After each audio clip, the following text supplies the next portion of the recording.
I'm in the blocks, ready to go. Oops.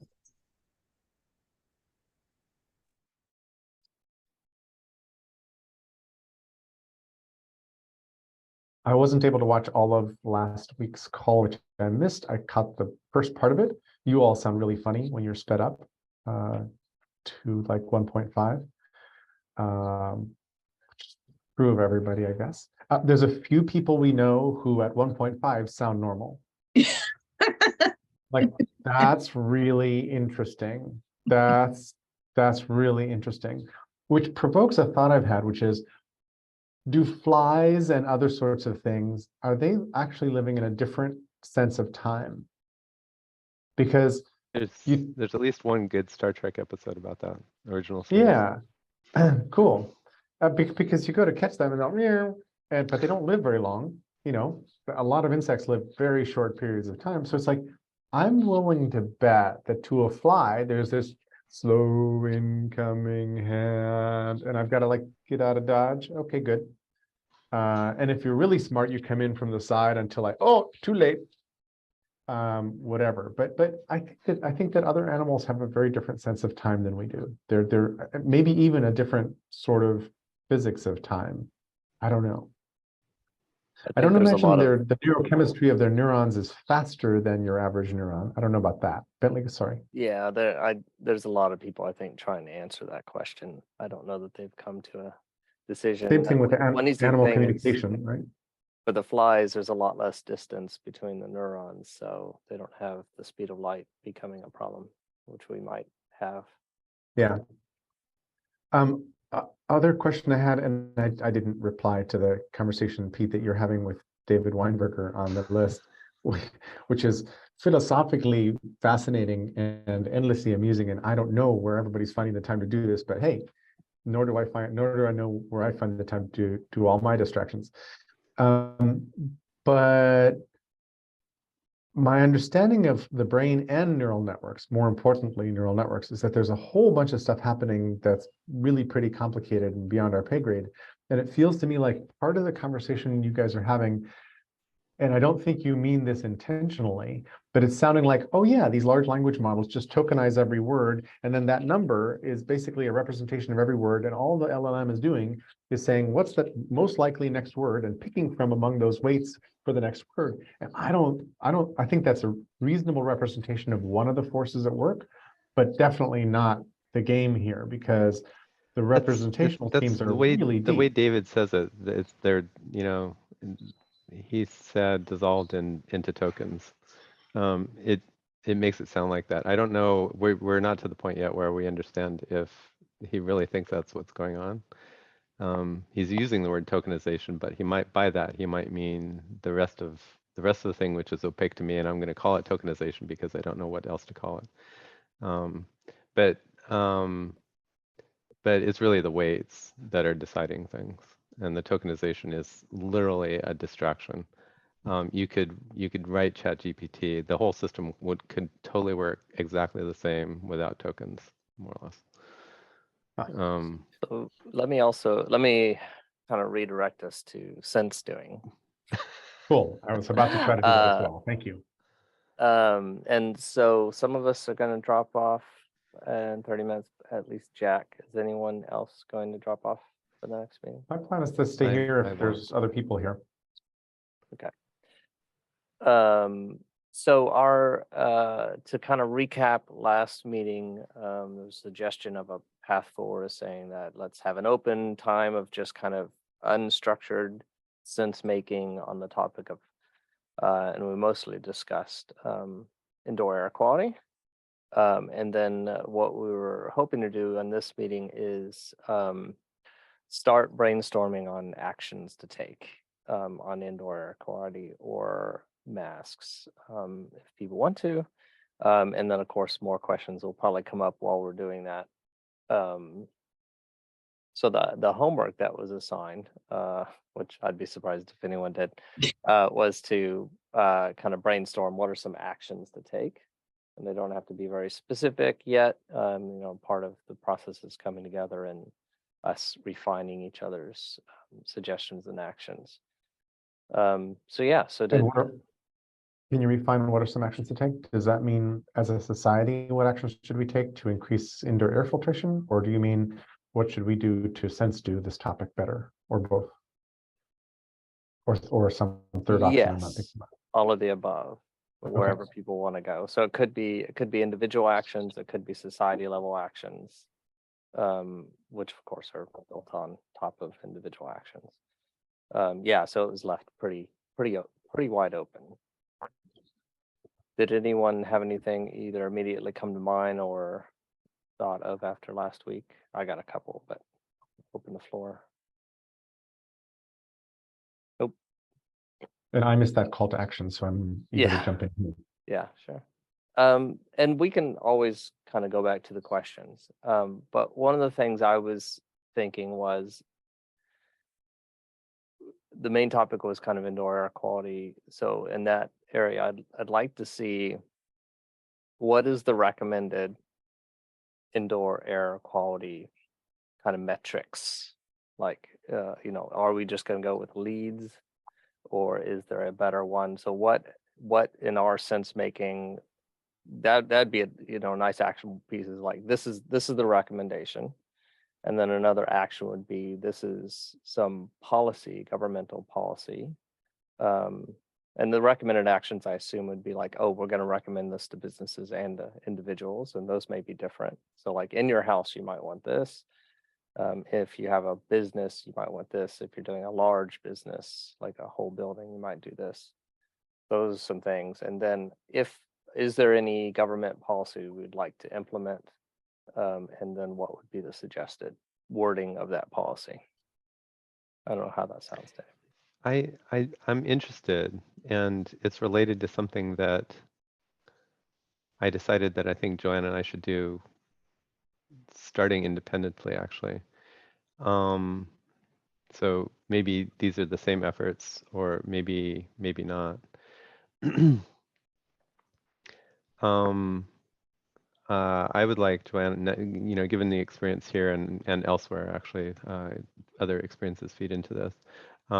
I can imagine writing kind of a position paper or something like that, concerned citizens for, I don't know if it's just health or indoor air quality, indoor air and health, or something like that. And it wouldn't just be indoor air quality. It would be, hey, in a pandemic, here's what I think a healthy society would do. Here's what we think a healthy, the collected concerned citizens think a concerned society would improve indoor air quality in the same way that we improved water quality 120 years ago. Uh, take special care around people people at risk, at more risk, especially when they need to go to certain places. And maybe that's places like healthcare settings and transit and maybe food or something like that. There's a weird thing there where almost everybody is one hop away from a person with lower resistance. So, if grandpa can go to the hospital and get his diabetes medicine and not worry about indoor air quality or viruses because people are wearing masks or whatever, that doesn't prevent grandpa from getting infected by little Louise, who's gone off to school and sits in a room with, or sits in a school with 200 kids coughing and sneezing and stuff all over her. By the way, I've got a brother who's retired out of being a high school teacher, but now he's being a substitute teacher. And I was talking to him, and he's hopeless. Actually, he won't wear a mask at this point because, or he's not interested in wearing a mask because it's so bad anyway. And the way he describes it, I'm going into a classroom where the teacher's out because of COVID. So we know that she and the students have been sharing air and viruses for a while. And then she left because it was too bad to stay. So I'm going into a room where the kids are, obviously infected. And, what am I supposed to do? I would say, get people to install Corsi Rosenthal boxes and wear a freaking mask. But anyway, so that position paper would have things like that. Another part I would include is encourage people, teach people better about masks, what the difference in, let's do a reset on masks and teach people about masks. N95s are masks, or, if we call them respirators or whatever, N95s are masks and pretty much everything else isn't. Here's how you wear them. If you're wearing it, off of your nose, it doesn't matter. You might as well just not be wearing a mask. And as a society, let's start to commit to, if you're feeling sick, you don't go to work, you work virtually, or at least you wear a mask. Whenever you're sick, you wear a mask. It doesn't matter if you think it's allergies, or you think it's a cold, or you think it's a flu, or you think it's COVID, or whatever. You just always wear an N95 correctly. So that's, the concerned citizens thing is not just indoor air quality or a standard for indoor air quality. It's a holistic approach to, let's reduce transmission of respiratory diseases in the same way that we reduced transmission of waterborne diseases 120 years ago, because everyone's life would be better. The economy would be better. Healthy people would be healthier. Sicker people would keep from dying from their illness, plus additional illnesses, et cetera, et cetera. So then the action item after that is to shop that around. Send it to all your representatives, send it to the media, basically try to copy Mothers Against Drunk Driving or something like that. Send it to celebrities. Joanne and I are starting to hear celebrities are saying, wow, this long COVID has really knocked me on my ass. And then that's as far as they go. They say, so Gwyneth Paltrow's like, and so you should buy my diet, thing, approved by my quack doctor. It's like, dude, if you don't like long COVID and you think it's a bad deal, maybe just think for a little bit, like, why don't we stop people from, like right now, you're still going out into a soup of COVID. And what Joanne and I learned in these calls, a bunch of smart people, there was a bunch of stuff we didn't all know together, right? There were things I didn't know. And so because of failures in public health communication and misinformation and all that, so literally just that grounding white paper position piece from concerned citizens is going to do a world of good everywhere it goes. So I'm interested in doing that. I'm going to do that, I think, whether or not SenseDoing is doing it. Bentley, I'm a little bit interested to hear why you think SenseDoing should pick up and do that. I would think it would be a spin-off out of SenseDoing or something like that. Although maybe SenseDoing should just have a practice of operationalizing what it learns. So we do the sense part and then we do the doing part. I think that makes sense. I would be interested to know what instead of,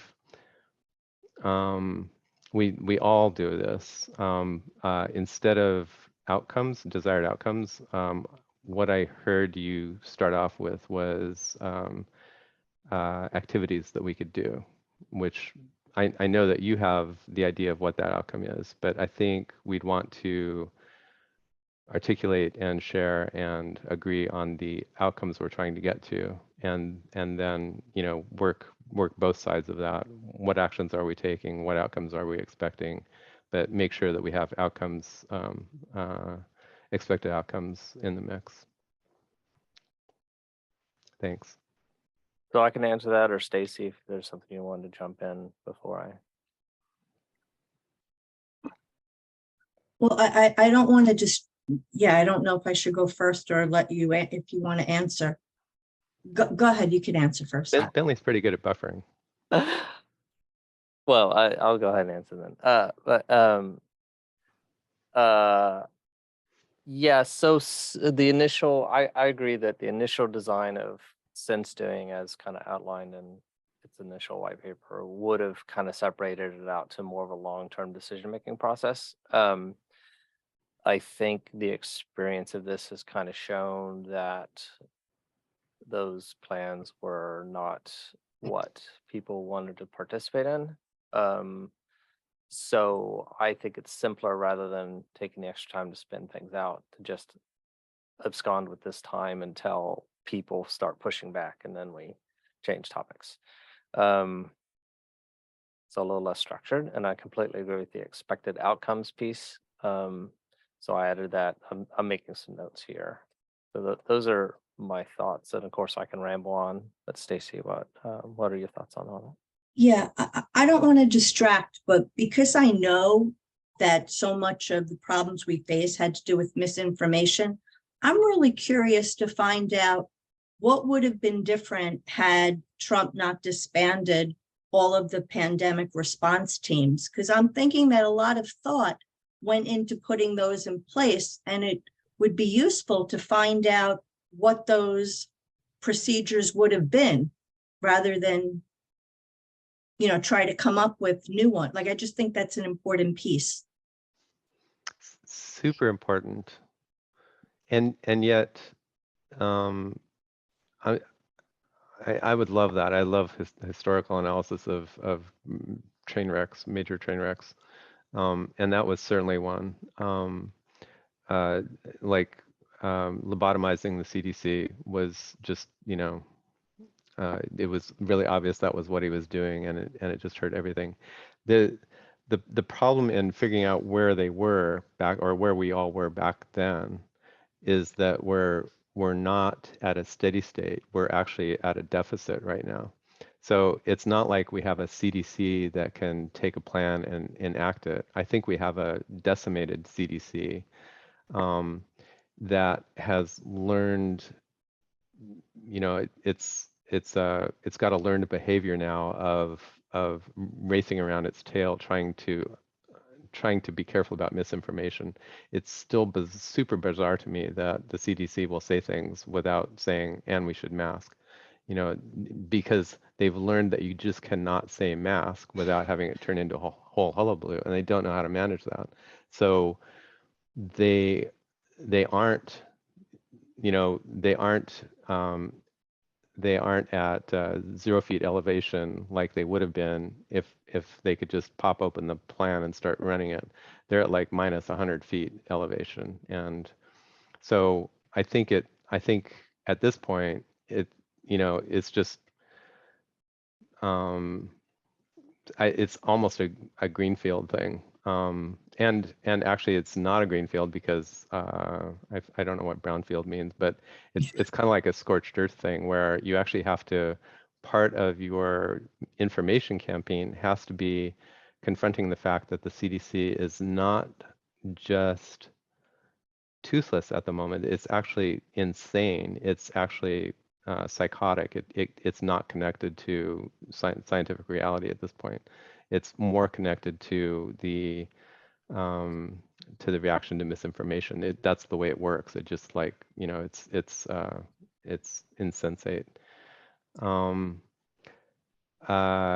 It reminds me a little bit, and I don't mean to open a whole can of worms here. It reminds me a little bit of the debate, lab leak or not, natural origin thing. And some people get super fixated on that, and it's like, it doesn't matter, as soon as after the first couple months, the course of the pandemic is the same, whether it was a lab leak or if it was natural origin. And sure, it would be nice if somebody went back and figured out what happened as a task force and, made better lab, but that's all stuff that we should be doing anyway. We should be more resistant to lab leaks and more resistant to natural origin. So as much as it's an interesting thing, interesting historical thing, and something that we have to prepare for the future, it really doesn't have much bearing on, what you need to do in the current pandemic. It's kind of the same, the same. Well, I guess what I'm saying is maybe we need a non-politicized agreement on how we're going to, measure and evaluate where we are. Where we are now, or No, where we in the hope to be in future, 6 when months? something happens, because, part of the disagreement was, oh, these really weren't COVID deaths. This was, they're making them right. It was a COVID death and it was really this. And I'm just saying, let's come to an agreement of how something is going to be measured before it happens, so that we don't just say, depending on who's in office, this is what's happening. That's all. My hope would be to have that concerned citizens paper, and even the term concerned citizens right now, that used to mean something, for all of us 10, 20 years ago. Now, when I hear concerned citizens, it's like, oh, this is an AstroTurf campaign. At the best, it's an AstroTurf campaign. At the worst, it's some some ultra offensive, Koch brothers thing or something like that. So anyway, my hope would be there's no reason to get into a big political fight, right? It's like you emphasize the things that are like obviously good, right? Like it's better not to get colds, right? It's better if your kids get higher grades and score better on tests, right? It's good to, so this is a wonderful lesson that, I take away from our experience with John and Policy Keys. There's just things that you can say, and even like, so thinking of smoking, there was a lot of resistance to, it used to be that everybody just assumed that you could smoke inside. But if you crack that open a little bit, it's like, if we all ask each other, do you like smelling other people's smoke when you're in the office, or is it kind of a pain? Do you like smoke in an airplane when you're taking a trip, or is it kind of a pain? And everyone can kind of agree, yeah, it's probably not the best thing.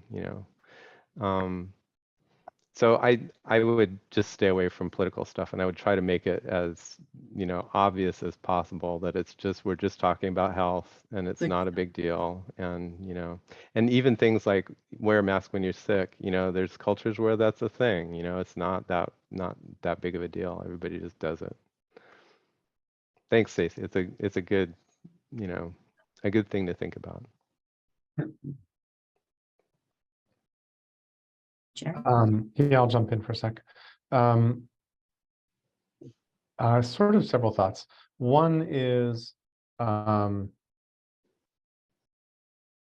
still interested in sort of tracking down and writing down some of the logics that we're throwing around here, which would be some act of sense doing, I think. And the effort to burble that and distill that down, deglaze that down to being policy directives or whatever else would take extra work and would be really interesting for me as well. And I think those are some of the takeaways or deliverables or goals that some of us are aiming for. So that's cool. I'm very aware that in the US in particular, and I think this is true of other countries too, but not so much of Europe and Northern Europe, we are really, really terrible at paying for preventative measures of any sort. Like the idea that we're going to cause people to spend money because air quality might be higher inside buildings seems like a very far-fetched thing to me. And then as a consolation toward that, I realized that we've made incredible progress on smoking cessation, seat belts, and other car safety features. I never expected that ABS and airbags and things like that would be standard safety features on cars, and yet there we are. In fact, those features seem like magic to me. The idea that a balloon can inflate between you hitting something and you hitting the steering wheel is like magic. It's absolute technological magic. And so I'm particularly interested in what to do, ways to hack public sentiment or whatever else it might be that turn this into a movement rather than a legislation or whatever else. More like MAD maybe, and whatever. And smoking apparently has gone from about 35% of the adult population to down to 12.5% now, which is pretty good, but it's not complete. There's still 12.5% of Americans who are out there smoking and now increasingly vaping. So I'm kind of looking at all this, and I'd like to model it somehow and draw it up so that we have some set of resources that in common that we like to recommend to others as a place to think about how this might work. I think that's actually a noble goal for SenseDoing. And I don't know if others have the same zeal around this. And again, happy to do it around air quality. And then there's a logic chain behind Joanne's assertion that indoor air quality is the next frontier and is obviously is a benefit. There's a logic behind that we probably need to shore up, in the sense of, hey, this is how air quality helps. This is what we mean by air quality, et cetera, et cetera, et cetera. And I'm interested in that as well. But that's sort of that's I'm maybe more interested in starting from the assumption that better indoor air quality would be good. And I put in the chat also earlier that under Nixon, we passed the Clean Air and Clean Water Acts. Under Nixon, a very Republican, a whole lot of weird stuff happens under Nixon that doesn't seem very Republican, including price controls and a bunch of other things. But how to, and that's legislation that actually helped a tremendous amount. So movement plus legislation seems like a better remedy. But how do we get to that? And this is way beyond our reach, but if there could be model legislation that comes out of this, or if we could locate and then point to somebody else's more credible model legislation around indoor air quality, that would be fabulous. I mean, I would love that. So here's the policy platform. Go do what they're doing in this city over here, or in this state or country around the world, because it's really wise in terms of what this policy is. I love that. But I'm way too aware of, or conscious of, or sad about how preventative care in the US seems to be an oxymoron or an anomaly or something we just don't seem to do. All of our systems are predicated on fixing the thing once broken, not swimming upstream to try to prevent the thing from ever breaking. We do not swim upstream to fix systems very much at all. Mr. Davis. So I think some of that was all good. Some of that was kind of meta, and I think we've been criticized in the SenseDoing group for focusing too much on the tools and the meta-ness.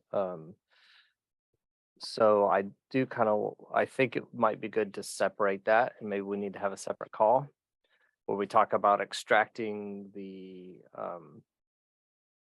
repeatable things out of the SenseDoing practice, which I know is a complete reversal of what we first talked about.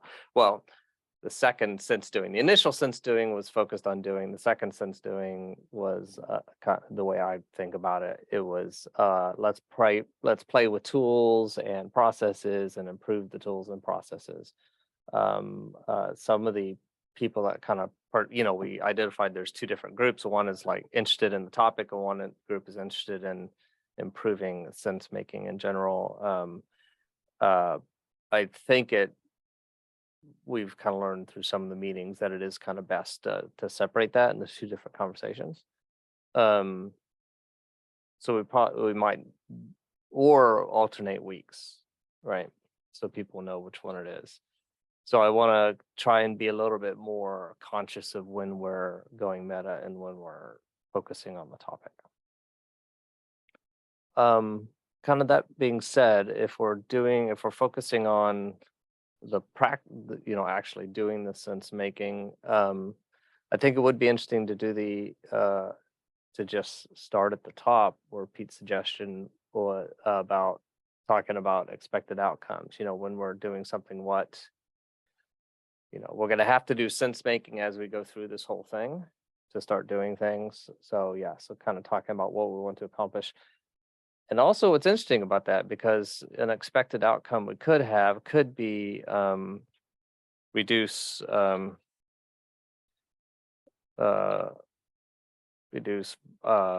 viruses,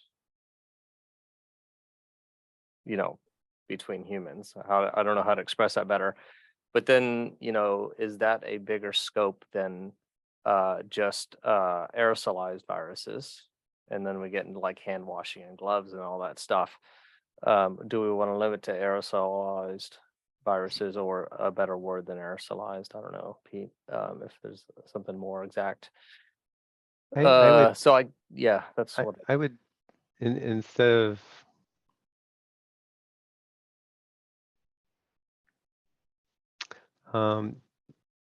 the action plan for me would be,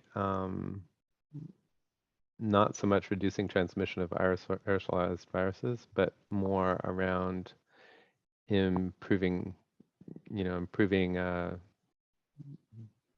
country's health with respect to airborne disease.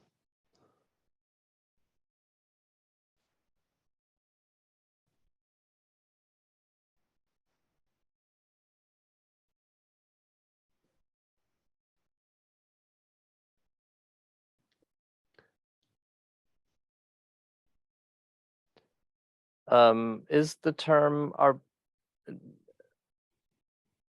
is airborne a confusing? Well, and actually, so now that I've said that, it's as soon as you start getting into indoor air quality, there's a lot of work and a lot of standards existing for VOCs and stuff like that, volatilized organic compounds, which are things like, paint thinner and outgassing from Well, furniture and stuff like that. this So, is so that's with respect to air quality, I guess, is instead of airborne disease, right? So there's two ways to kind of look at it. One is we can say, hey, we're focusing on airborne diseases, and here's all these great benefits: less carbon dioxide, and you can think better, you get better grades, better society, and you have fewer, cancer from volatile things. So either it could be the focus or it can be a sidecar. I think it will be included either way. I suggest we focus on airborne disease rather than, but it could The be. reason I would say improving USA health with respect to air quality. Uh, there's a ton of momentum for air quality. A lot of it is outdoor air quality, but there are existing standards for VOCs, for instance, in indoor air. So if you're reducing VOCs, and if you do it the right way, I'd have to think about it a little bit, but one of the things we learned was that if you think of air quality the wrong way, you can increase the CO2 rather than decrease the CO2. But anyway, there's already a bunch of like legislation, and if we just tweaked the existing stuff, we'd probably have we'd have a lot of leverage. So instead of making viral transmission or viral and bacterial transmission the focus, if we focus on something that people have already been working on a lot and already have existing laws and stuff, and just make those count so that we're reducing viral and bacterial transmission, I think it's just going to be a lot easier. It's really interesting to connect up VOC legislation with smoking cessation with other things. I think you're sort of pointing to there's a variety of places where standards and regs have already been applied and where new ones are probably coming out. But I don't see that anybody connects those to each other and treats them as not very well, as yeah. as an environmental question that matters. And that's So interesting. I read a whole bunch on indoor air quality standards, and I think this was our Joey Fox. Joanne mentioned him last time, I think. I'll find a link. But anyway, he did a deep dive on how do you measure air quality if you were trying to reduce, the transmission of aerosol viruses. So so I think the the takeaway from that, I'll explain a little bit more some of the parameters he was talking about, but the takeaway from that isn't that you focus on aerosolized viruses. You just focus on shifting the standard so that one of the byproducts of that is that you're not increasing cost very much, or you're not trying to make new legislation, you're just trying to like tweak existing legislation. Um, and incidentally, you'd reduce aerosolized virus transmission. So there's a couple different ways that you measure it, or actually the odd thing is the way that they ended up doing indoor air quality previously was not by measuring, but rather just by creating a standard for the amount of air changes and things like that, right? Um, so it's kind of like indoor lighting standards. You don't actually you don't install lights and then do a measurement of whether or not people can read the books as well as they should. You just look it up in a manual. Your building team looks up in a manual, what kind of lights do I have to install and how many of them do I have to install, so that the expected illumination meets what the eggheads told us people need. Air is the same way. So if you're in, you look up what kind of building you're in. Are you in a library, or are you in a indoor stadium, or are you in a lab, or are you in a workshop? You look up and then you find how many air changes per hour in that space, and then air changes are measured in cubic feet per minute. So it gets broken down kind of, and so the architect and the inspector are talking about whether or not you installed air handling system with enough CFM. It turns all the way from, somebody did a study like this is how much CO2, or this is how much VOC is, what VOC is usually. Somebody did a study at UC Davis, blah, blah, blah, whatever, that marched all the way down to the thing that actually gets implemented is CFM in air handling unit. And you don't even think about the rest of it, right? So he's like, okay, so this is what happens in a regular room. This is what happens if you have a tall ceiling. Your expected air changes per hour reduce as the ceiling goes up. And oh look, we didn't calculate in ceiling height as part of the standard. So all of a sudden, people, the HVAC folks and the architect and the inspector are all looking at the standard and going, yep, you've got great indoor air quality. Nobody measured the fact that the ceilings are higher. And somebody like Joey Fox doesn't say, let's make it so somebody measures the ceiling, or let's make it so somebody measures the ceiling and throws that into the calculation, right? We still don't need to measure it, measure the outcome, but let's predict the outcome and add in the parameters that are screwing up the outcome for us right now. There's a bunch of stuff like that. Another thing that didn't get factored in was the density of people. Density of people in rooms turned into the type of room. So then you look up in your manual. This is a gym, place where people do exercise. This is what the eggheads, unbeknownst to me, this is what the eggheads thought was in the gym, but it turns out in this particular kind of gym, the conditions are different, right? So just changing the parameters and the way that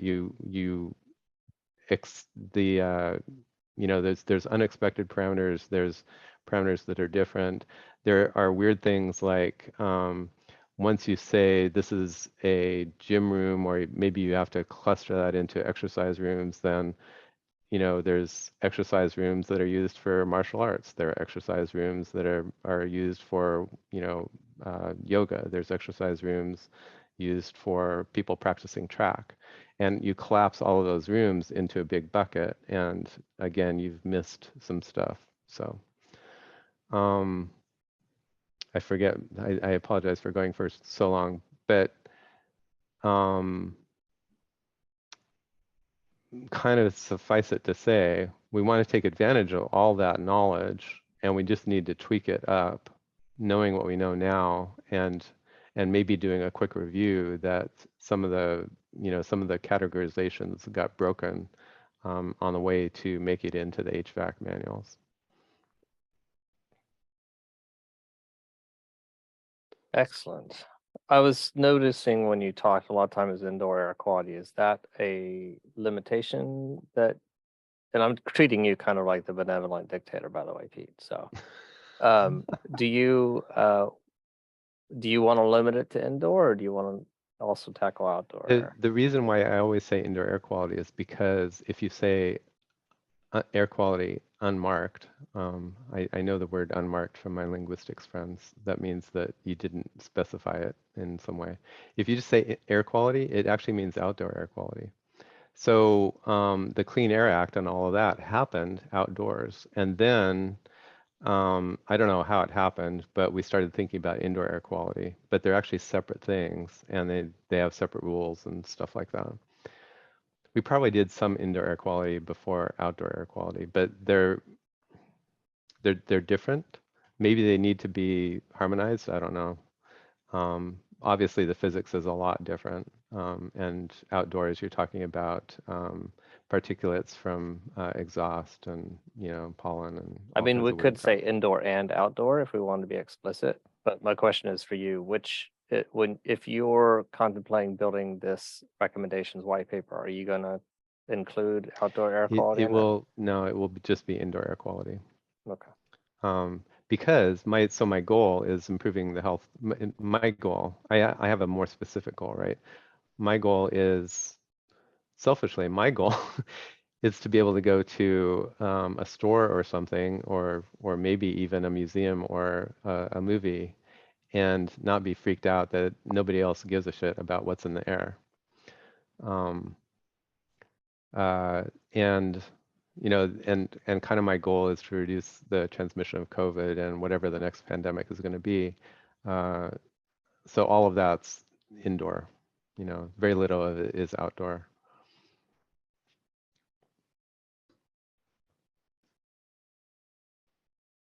There's another weird thing, right? Like right now, if you're in a cold climate, and you build a room outside of your restaurant that's entirely enclosed with plastic, transparent plastic, so it looks like it's not a wall and stuff like that. You can build an indoors thing and call it outdoors, right? And so I would, that would be a lower priority thing for me to fix, but I would want to fix that too. One thing I realized when you guys started talking about indoor air quality and recirculation versus fresh air was wondering whether LEED specs and other kinds of good for the earth building specs include wisdom about air exchanges or create sort of ever better insulated and sealed indoor environments that are far worse for air quality. And I would love to know that. I don't I know a little bit about it offhand, but I don't know a lot. Uh, there's a bunch of things like LEED or things like it. I'm not sure if it's exactly LEED. I think LEED does have CO2 uh, standards, and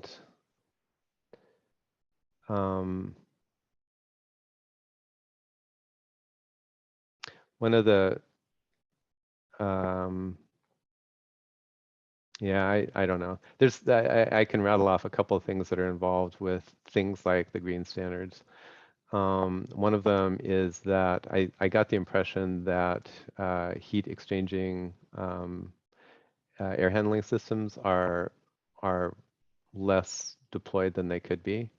So one of the things when you're trying to make a green building, you don't want to you don't want to exchange, you don't want to ventilate, you don't want to exchange with the outdoor air because the outdoor air, you've spent a lot of energy to make the indoor air cold or hot compared to the outdoor air. And it turns out that it's not that hard to add heat exchangers in the ventilation system. But that's not something that happens a lot nowadays. More often you just say we'll filter the internal air where we won't exchange it with the outdoor air. Yeah, we would want to find out more. So yeah, and that could also be kind of part of the research. I kind of rewrote your sentence here, Pete, just to make it, the goal of that was to make it more common language, which might be less specific, but I wonder if Which you have one? an- So Improve. just rewrote it, improve USA and indoor air quality to improve health. Yeah, that's pretty good. Not just health, but cognitive function. I don't know if that falls under Yeah, health, but good point. part of what Yeah. Joanne was saying was it isn't just about not getting sick. It's about being smarter because you don't have so much CO2 in the air, for example. Yeah. So health and well-being or something like that. Yeah, Yeah, I Um, was trying to and think of something a little bit less Her, esoteric than cognitive function. her example of Yeah. the person with a CO2 monitor in a bus, with a CO2 of 5,000 or whatever, and the bus driver's like, I push the button for outdoor air and it automatically turns it off. But it's scary, thinking that you could be riding in a bus with a cognitively impaired driver, that's really scary. When we do expected outcomes, if it, just to check, everyone's been talking about this, but Stacy, you're okay with exploring this path? Oh, sure. Okay, just want to make sure. I'm here so that when we get to the communication plan, I can help. That's why I'm here. Yep. So if we wanted to get more specific on that, this is it's not it's a directional statement, like improve. We have no idea how much to improve it, how we're going to measure it, if we can measure it, all that stuff. So that's definitely sufficient for now, but we may need to get more specific. Or Pete, in general, in your thinking, I think we've kind of agreed on that as as the top level simplified and unspecific expected outcome. Do you have any ideas for what you would like to do next steps as far as building, Let me getting think towards the about. recommendations? There's another thing that would go into my concerned citizens paper that we didn't pick up on. Okay. And let me talk out loud about it, and then we'll see what should happen with it. Sure.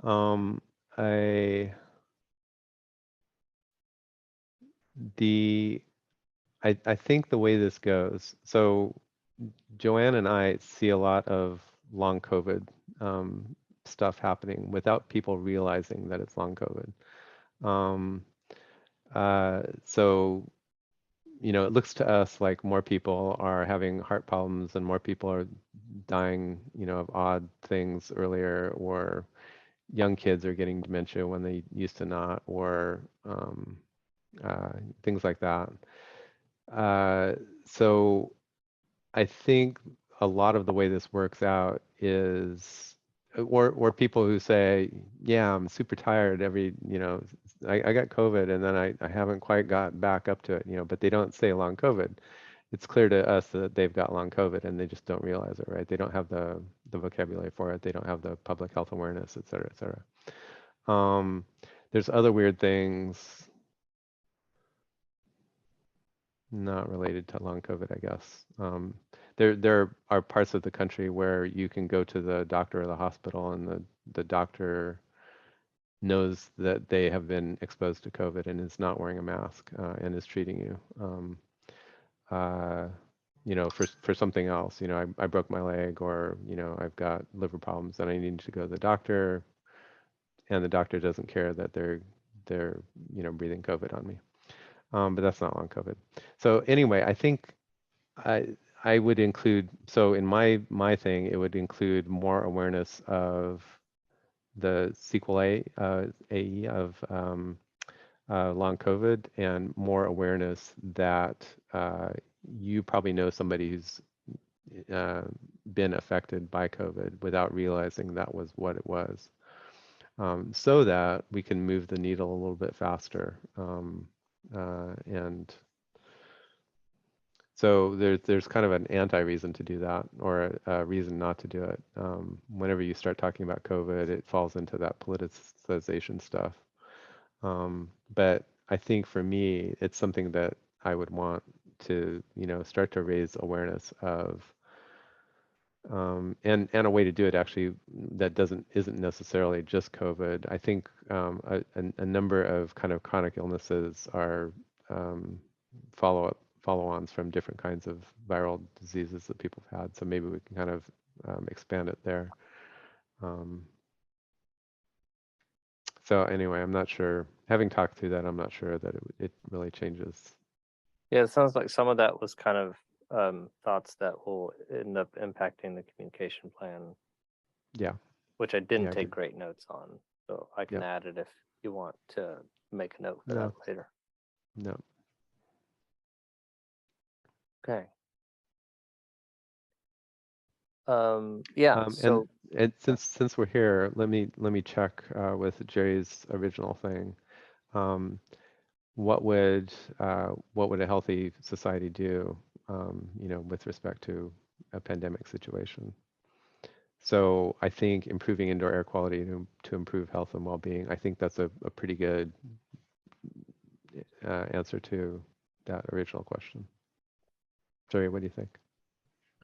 I like that a lot. I'm interested in your take on my comment about the US's deigning to do to take preventative measures that cost anything, as a general theme and practice, and basically only being arm wrestled into doing so occasionally, and how that plays in here. It's a good question. It depends how you do the accounting, right?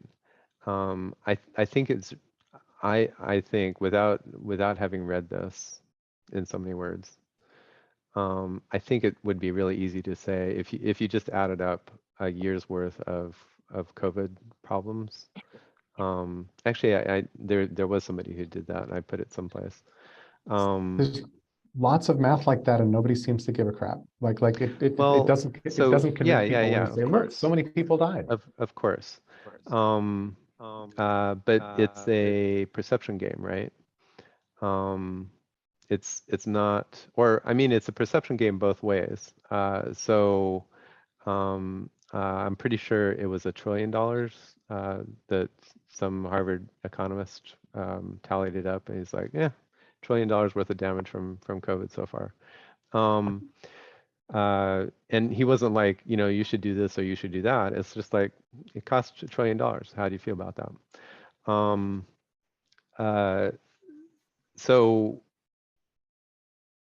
so if you, well, so if you count, how much did it cost me to install improved air handling equipment this month?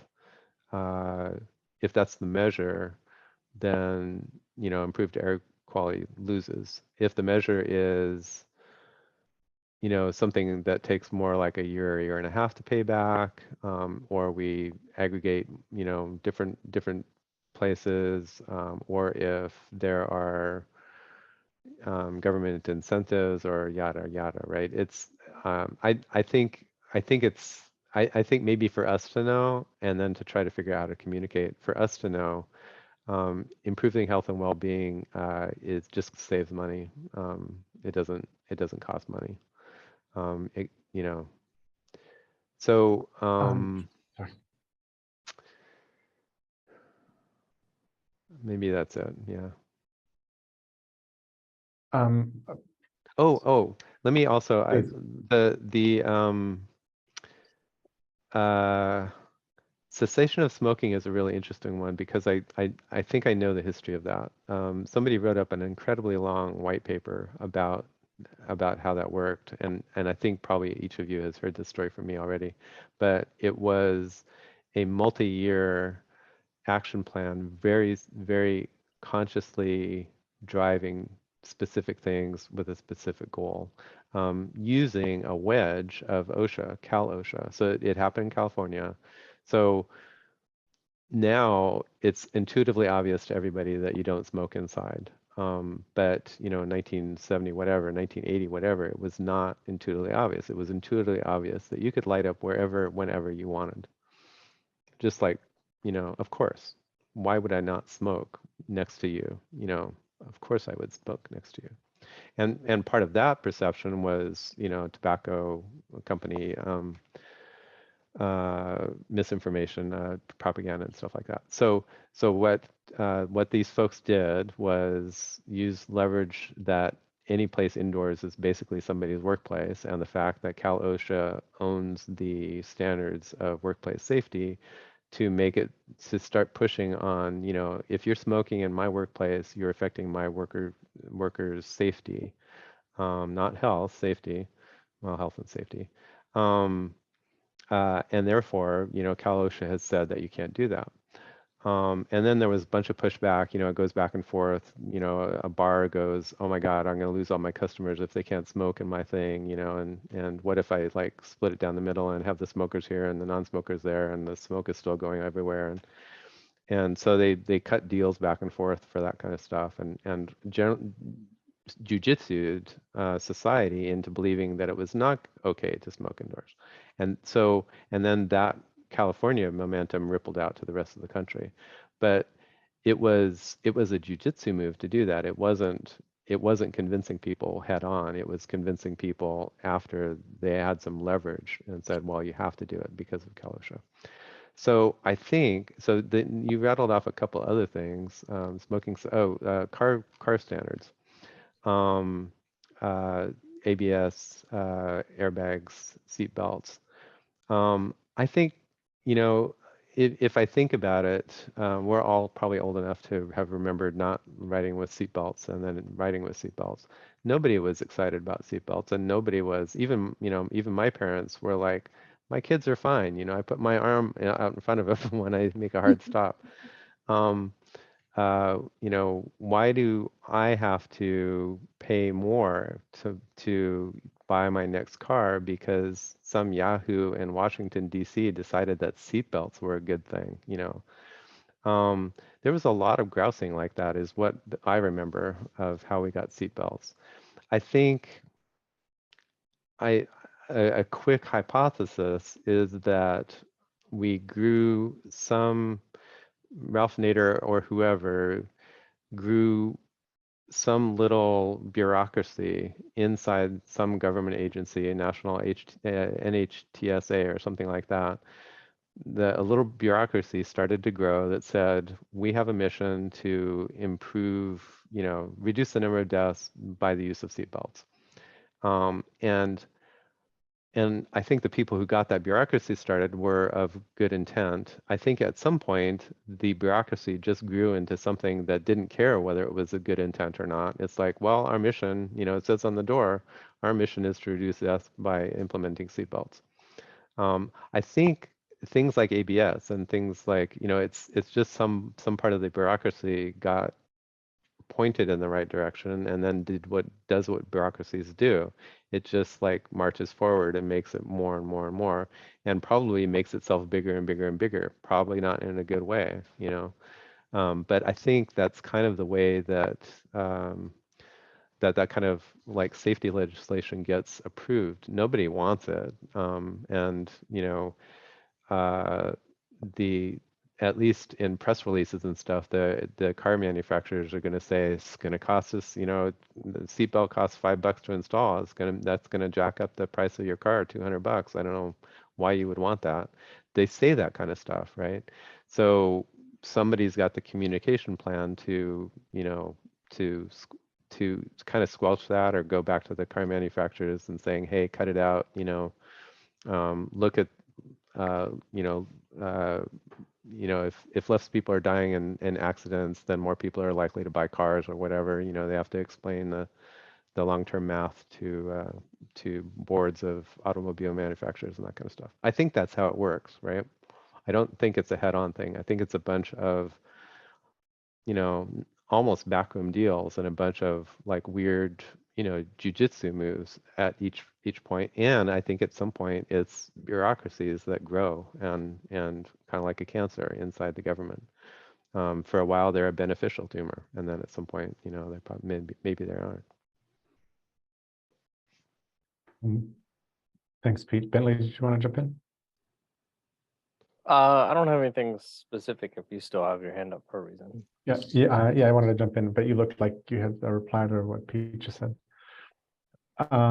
Cool. So I like the jujitsu analogy a lot, and I think of jujitsu or aikido strategies a lot. And one of the cool things about judo, jujitsu, etc., is that you seek this point of leverage and you throw somebody who's as heavy as you are, if not heavier, by gaining that leverage and tipping things. And I think that's what we need. And for me, it's a combo of regulation, movement, and a shift in ethos.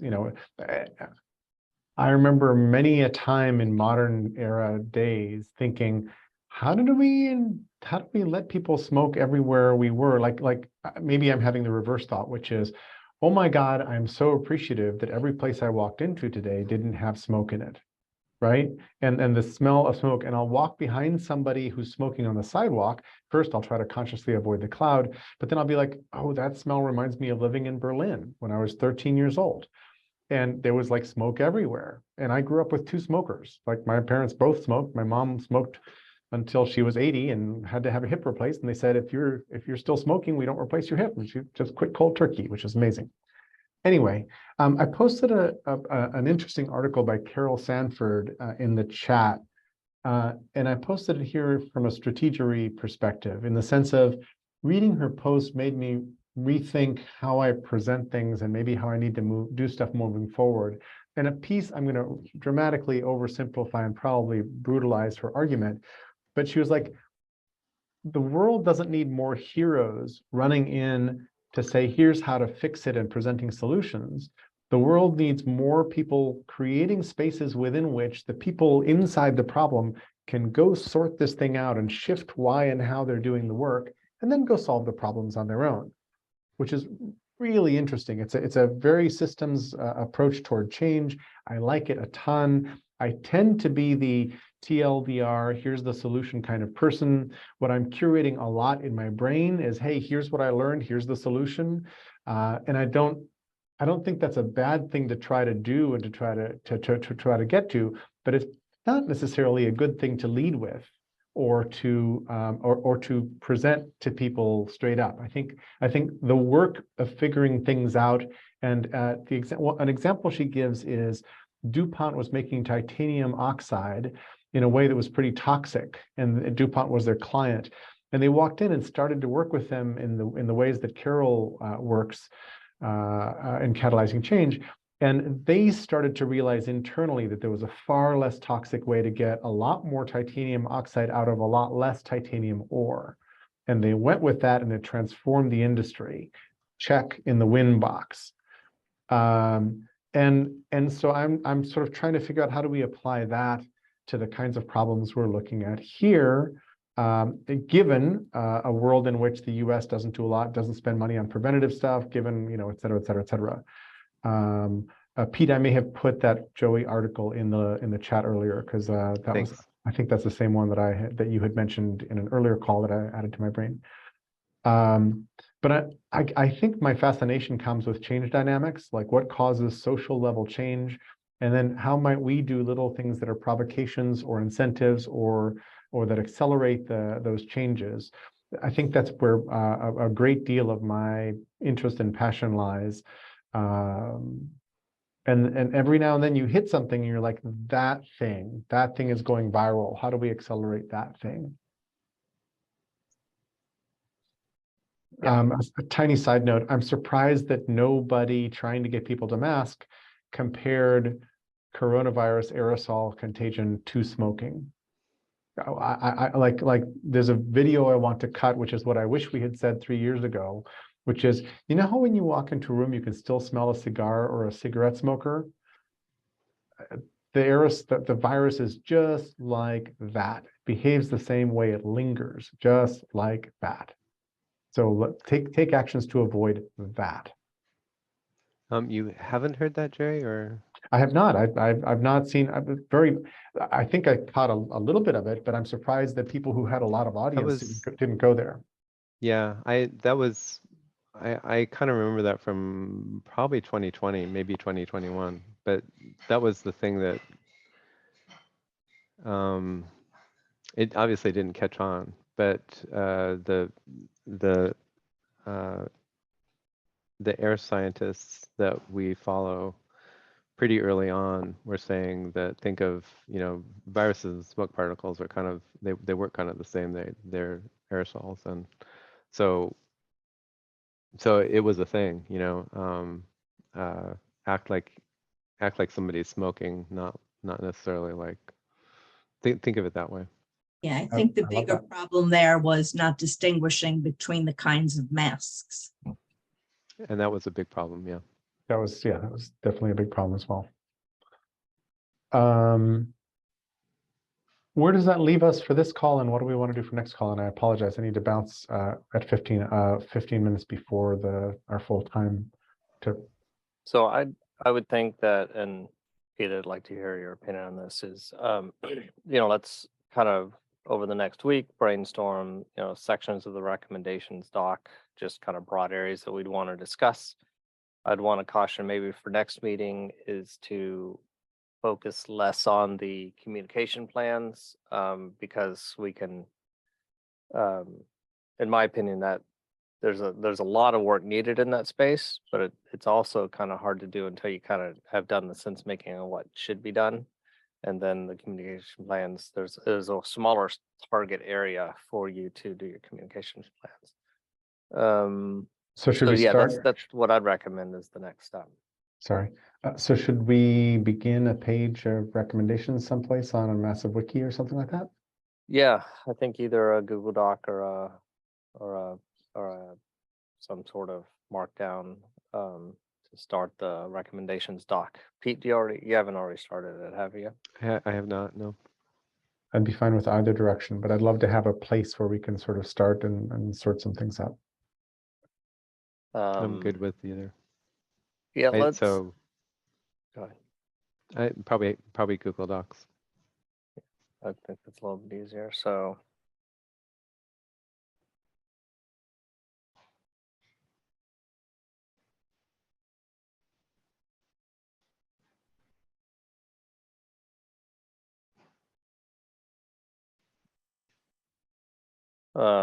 I mean, I could do it right while we're on the call, but sometimes it gets fidgety. We could also kind of, for what it's worth, I will probably have a massive wiki that I'm accumulating stuff in, but that's fine. do we have a Google Doc to Markdown converter? I should probably make I am, well, I use Typora for that, and it works pretty well. Type what? Typora. Meaning Markdown you import Google Docs into Typora and that gives you Markdown, or what do you mean? I think what I do is I probably export. No E in Typora. I probably export Google Docs to HTML and then load the HTML in Typora. And Typora is actually really good at that.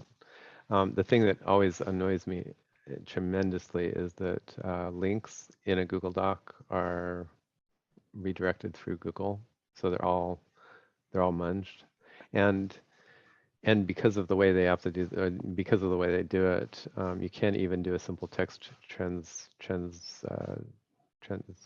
simple text substitution copy paste. You can't just lop off part because they've URL encoded the link. Yeah. Which is what you would do. It's not something evil that they tried to do. It's just, Stacy? Is munged a real word, or is it just? It is. No, it's What a real does it word. mean? What does it mean? Transformed. Oh, okay. It sounds like it means. It sounds Yeah. munch. Okay. It's like kludged, only different. Is Yeah. kludge a Well, real word? kludge is a real word. Yeah. Kludge is more real than munch. Okay. They both sound like they are. Onomatopoeia? Yeah. Somewhat, yeah. Kludge, I think actually comes, I think of it as coming from World War II, although it might even be earlier than that. And it's, not technical. Pete, if we were going to do a markdown editor, what would be your preference right now rather than Google? Still HackMD or do you? Yeah, it would be Typora? HackMD. The one of the challenges with a Markdown native thing is where a problem I have even with Google Docs is one long document starts to get messy, and it takes a lot of gardening to make it back into a. Because somebody comes up with something and they paste in a bunch, or somebody's like, I've got a different way to rearrange this, so I'm going to just copy and paste it and then rearrange it. So for me, I'd go full-blown massive wiki rather than HackMD. Google Docs is fine. And the other thing, HackMD actually you can do pretty good commenting on. I think the commenting stuff is better in Google Docs. Yeah, I still have a very rough time when we use HackMD or its descendants, just because it doesn't resolve to a clean URL that I can refer back to. And when you move the file to a different place after using HackMD, I'm lost. I don't have time or a way to automate that to keep the proper URL. So I have a bunch of HackMD links in my brain that I added during calls that are vacated. That's an artifact of the way that my practice of using HackMD in Massive Wiki. Okay. It doesn't have to be that way with HackMD. I could probably create a converter. I would just use encode. so Typora works great as a converter, and the only problem is the links. Yeah, So then I'm saying I could make a link converter. yeah, and Because if if you they're don't just do it, URL I can do encoded, it. that's pretty Yeah. easy to reverse. Yeah, So I can Google Docs do it too. is. Yeah, we'll do docs for now. We can always change. Sounds great. Thanks, And so Jerry. that's kind of our frame up for next week then. Yep, I'll post it. Sounds great. I love that. Good Thanks. call. Until soon. Yep. Thanks. Bye, everybody.